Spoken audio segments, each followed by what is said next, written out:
The new Arab Voice recently jetted off on our summer holidays.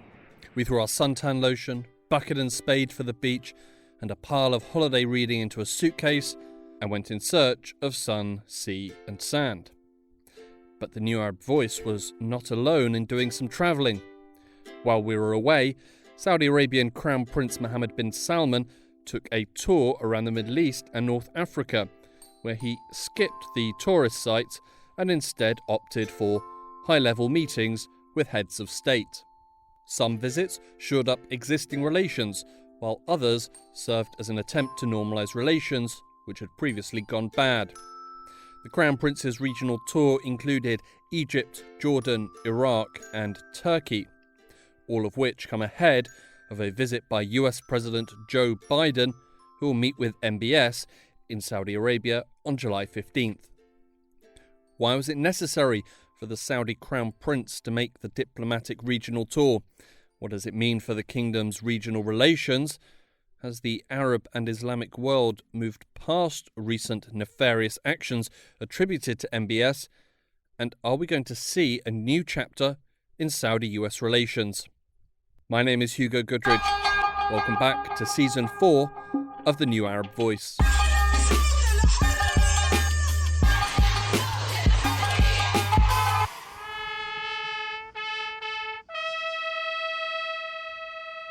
First stop for Mohammed bin Salman was the Egyptian capital of Cairo.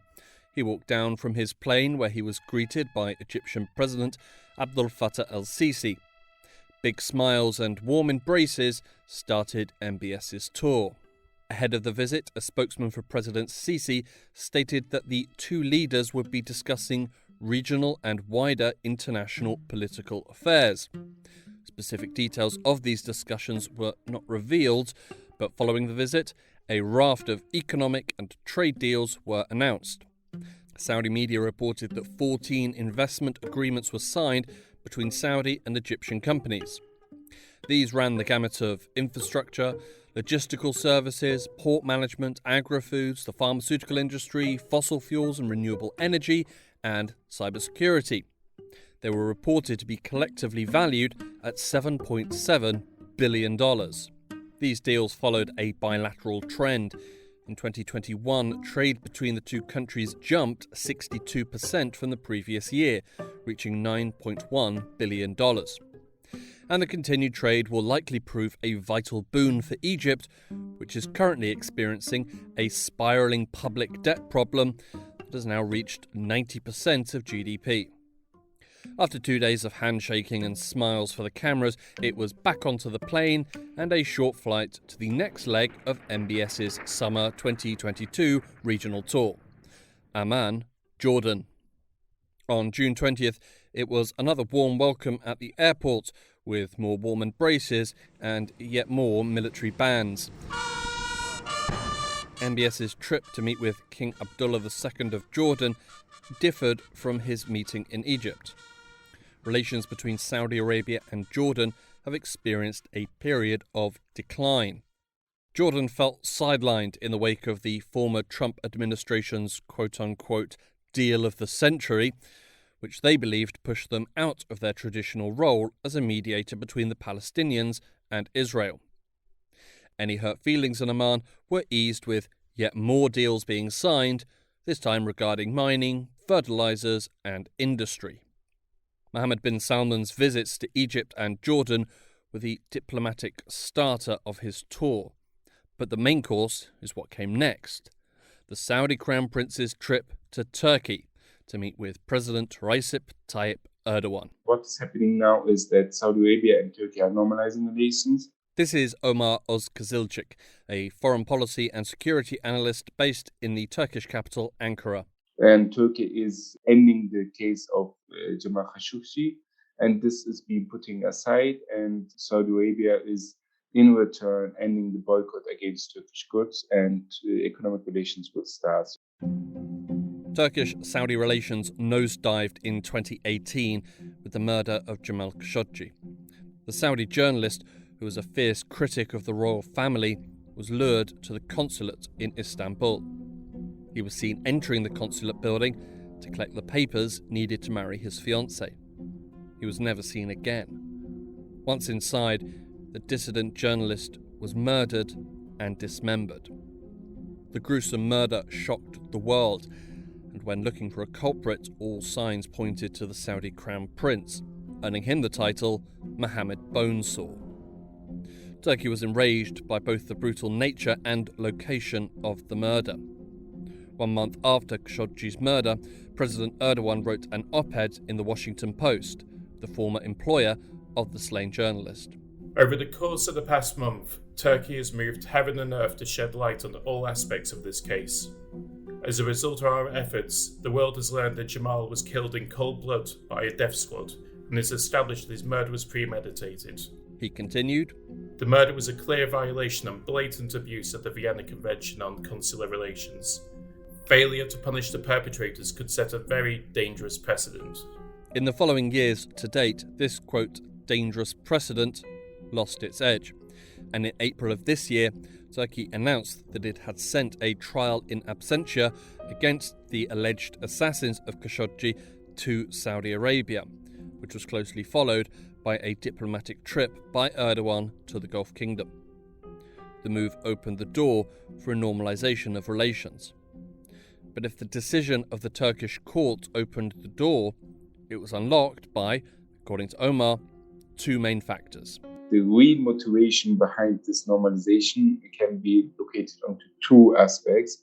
The first is the need to limit Iran in the region, as all of the regional countries expect Iran to become more aggressive and a bigger threat than it was before due to the Biden administration. They want to coordinate and cooperate between each other. The second is that Saudi Arabia did not want to be left out of the normalization process in the region. The United Arab Emirates, Israel, and Turkey have been on a course of increased cooperation and coordination, and Saudi Arabia did not want to be sidelined. In a post-pandemic world where the Turkish lira has fallen to record lows and the Russian invasion of Ukraine continues to pile complication upon complication, everyone needs friends. And if not friends, then at least not adversaries. Adversaries cost money. All sides have seen that confronting each other has a cost which is just too high. And after doing the math of costs and possible interests, it's been clear that Saudi Arabia and Turkey have to work together and have to normalize the relationship in order to reduce the cost for themselves and to gain out of this relationship. In response to Turkish accusations of murder, Saudi imports from Turkey dropped. While no official boycott was announced, economic data does suggest that Saudi businesses took an unfavourable view of products from Turkey. In 2021, Saudi imports from Turkey dropped by 62.3% from the previous year, a record low. For some, the cost is worth it, if it means that justice has a chance. Jamal Khashoggi's fiancée, her teacher Cengiz, has been vocal in her insistence for accountability. I think Turkey should somehow continue its insistence on this, even if it improves its relations. It shouldn't close the issue. Turkey should continue to ask for information that will contribute positively to the judicial process it has opened regarding this issue, even after the relations are improved. The decision to transfer the case to Saudi Arabia has the potential to come back and cause upset for President Erdogan in 2023, when he will be up for re-election. Although Omar believes that many in the Turkish electorate have already made up their minds about the president. We have to clearly see that Turkish opposition is criticizing this and is saying that for some dollars, Turkey has sold its dignity, and that they are reminding about remarks of Erdogan vis-a-vis the killing of Jamal Khashoggi, and are questioning why has this change occurred. However, we cannot say that this is a major topic in the Turkish domestic landscape.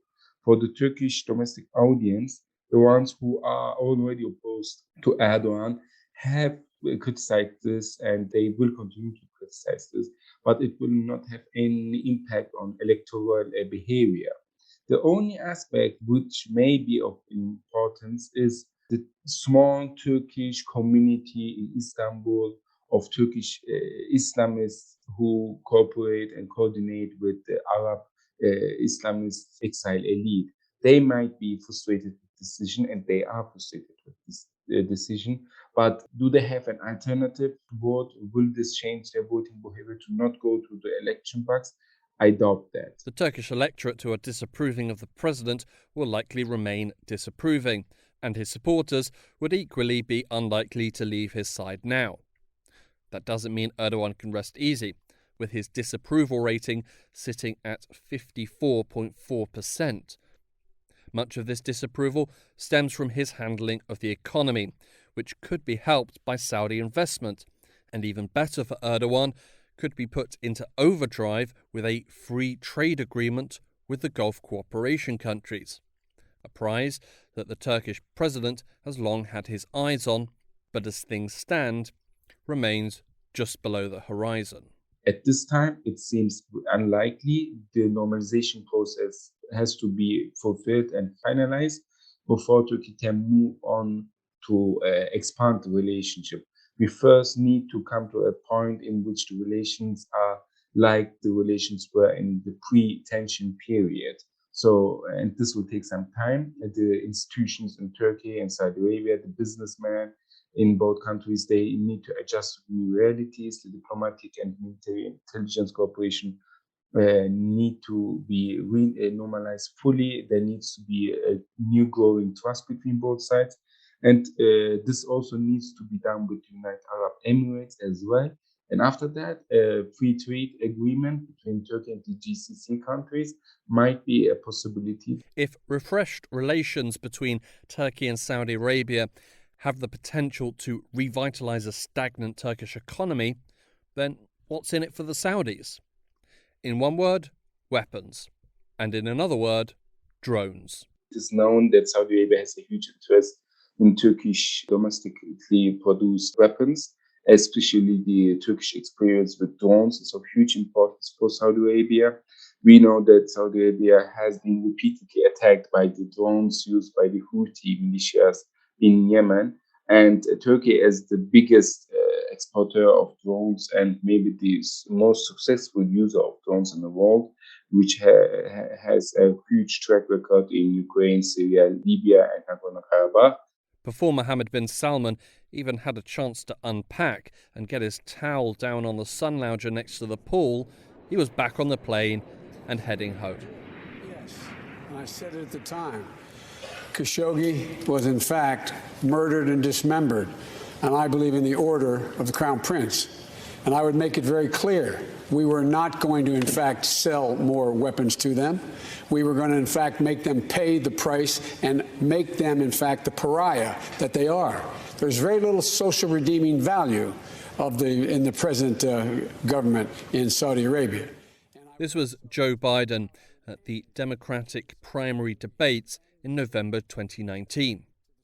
It was a bold statement at the time and viewed as an indicator that the halcyon relationship between the US and Saudi Arabia under the Trump administration would be coming to an end. But if a week is a long time in politics, then 2.5 years, a global pandemic, a Russian invasion of a European country, and skyrocketing fuel costs is an eternity. And a lot can happen in eternity.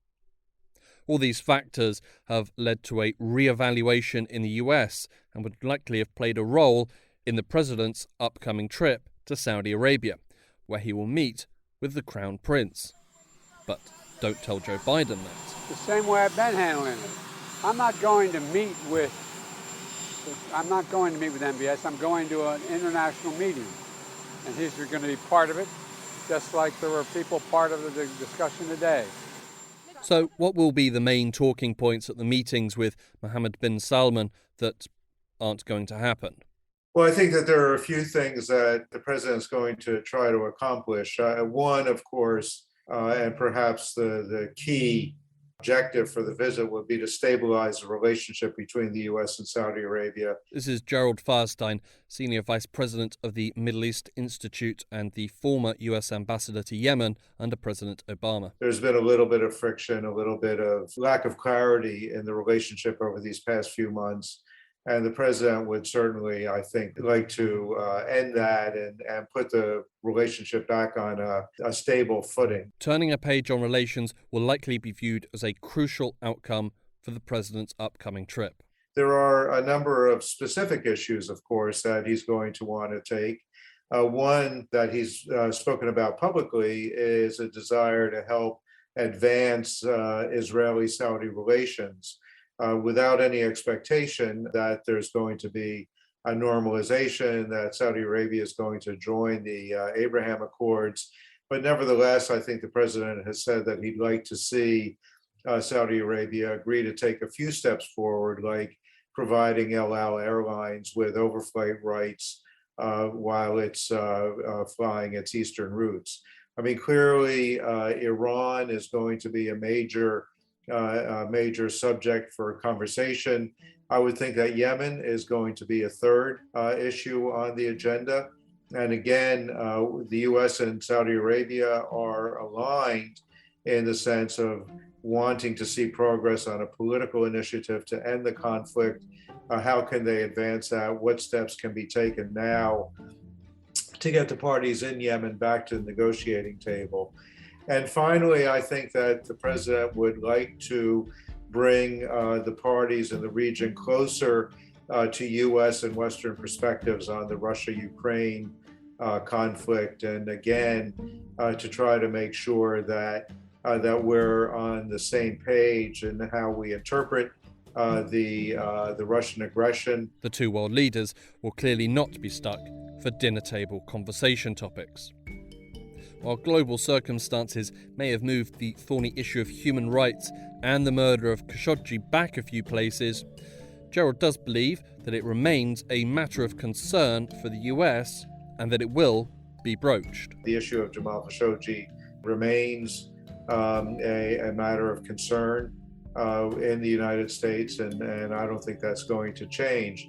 But not in any relationship really, but certainly not in a relationship as important as the U.S.-Saudi bilateral relationship, no single issue can become the driving feature of the broader relationship. We have a number of different issues and interests with the Saudis: stability of the global energy markets, cooperation in promoting security and stability in the region. While human rights is certainly going to be on the agenda, it can't be the only issue that the United States and Saudi Arabia have to discuss. There are so many other things. If the US do want to personally raise the issue of human rights and the murder of journalists with Saudi Arabia, then this month's visit would be a good opportunity. Holding to account a world leader who is strongly suspected of having ordered the murder of a journalist may be a noble endeavour, but it's unlikely to lift President Biden's chronically low approval ratings among voters. For many of them, struggling through a cost of living crisis and keen to continue driving their cars, a reduction in the price of fuel is a top priority. I think it's crazy expensive. It's getting even more expensive every day, especially for students. It's getting really hard to afford it. So now we're going to have to carpool. A massive increase in the oil output from the likes of Saudi Arabia could help to lower the cost of fuel. But any sort of return to the days of cheap fuel are probably a pipe dream. One thing that I think has become clearer as we've gone forward in this fuel situation is that Saudi Arabia on its own can't really have that much impact. In fact, the issue is really beyond simply how much oil is being pumped or being exported by the oil producing countries. It has to do with refining capacity. It has to do with a number of other issues that are well beyond the capacity of either Saudi Arabia or any other individual country to really affect. And so expectations that even if the Saudis pledged to substantially increase the amount of oil that they're producing, would this have a major impact on how much people are paying here in the United States at the pump? The answer is probably not that much. And I think that people are becoming increasingly aware of that reality. The Organization of Petroleum Exporting Countries on June 30th announced that production would be increased by 648,000 barrels per day. But this is not anticipated to have a major impact on the prices at the pumps. High oil prices for Saudi Arabia serve as a double-edged sword. On the one hand, filling their coffers, while on the other, potentially shrinking the global customer base. Saudi Arabia has always demonstrated a sensitivity to the stability of the oil market. And the reality is that, Saudi Arabia wants to be able to continue to be a major producer of oil because that is what fuels their economy, no pun intended. And if the price becomes so high that it drives consumers away from dependency on fossil fuels, accelerates movement towards renewables, solar, wind, whatever, then that eventually is going to be bad for Saudi Arabia. So they don't want to see price increases get so far out of control that they actually trigger a movement away from dependence on fossil fuel. President Biden might not come away from Saudi Arabia with the cheap fuel demanded by the American public. But it doesn't mean he'll leave empty-handed.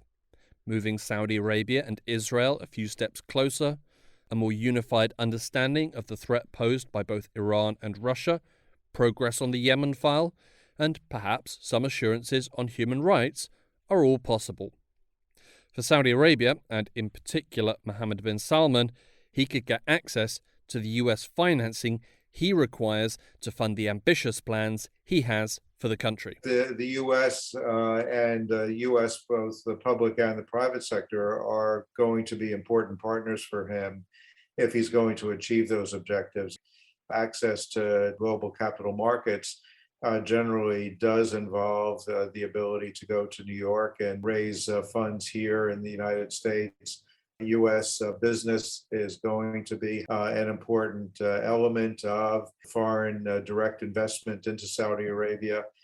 Those things are not going to change. And so whether those goals are achievable without strong U.S. participation is a question, but certainly the success and the ability to facilitate those kinds of transitions that the Crown Prince is trying to make are going to depend to a large measure on the support and cooperation of U.S. business as well as the government.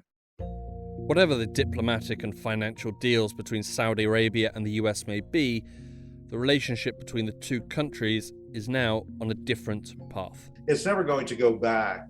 I don't think that the Saudis are ever going to simply provide a blank check to U.S. policy the way they did in say, the 1980s, 1990s. But I do think that we're going to find a more stable footing for the relationship, perhaps a better common understanding of what it is that we're committed to, what each side expects of the other. And one of the problems that we've encountered is that really there's been this confusion, I think, on both sides of what it is that we can expect the other side to do. Where are the red lines? Where are the parameters of cooperation? And if that is based on a better understanding, then I think that we'll be in a position, hopefully, to then move forward and not have some of these hiccups like we've had over these past few months. Since the murder of Jamal Khashoggi, combined with the brutal air war waged in Yemen, Saudi Arabia and Mohammed bin Salman have found themselves knocked down the international pecking order. Whether it be his trip to Egypt, Jordan, Turkey, or his upcoming meeting with President Biden, Mohammed bin Salman is seeking to use current global events to push his country back to the front, erase the memories of past crimes, and orientate the kingdom into the leadership position they believe is owed to them. Gerald Firestein again. Within the region, I think Saudi Arabia is and always has been desirous of being the leader, not only within the Arab Ummah, but also more broadly within the Islamic world. And I think that the Saudis are very sensitive to this issue of whether they're being perceived more broadly, not only again within the Arab community, but in Indonesia and Pakistan and elsewhere in the Islamic world as the leader. The fact that we now have MBS going to Turkey, we had Erdogan coming to Riyadh, also demonstrates again that more broadly within the Islamic world and within the region, Saudi Arabia wants to be a force for unity, for cooperation. The role that they played in bringing an end to the standoff with Qatar and now bringing Turkey more closely into the fold are indications of the fact that the Saudis see themselves as the natural leaders.